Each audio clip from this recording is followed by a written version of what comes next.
ពេលនេះឈឺបានសម្រេចទូឲ្យខ្ញុំយំដល់ស្អែកក៏គេមិនអាចត្រឡប់ដូចដើមមានតែស្រាមួយទេដែលកុំដល់ពេលខ្ញុំសែតែមិនបានយូរទេបានត្រឹមតែមួយផ្លែពេលស្រវឹងកាលណាបែដងឈឺស្ទើរបែកក៏ព្រោះតែ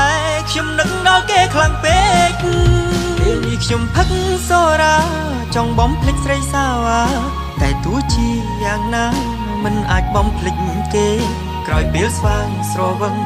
ខ្ញុំនឹកគេម្លេះទេនឹកពេលដែលគេនោះមកសាស្នេហ៍ជាមួយខ្ញុំ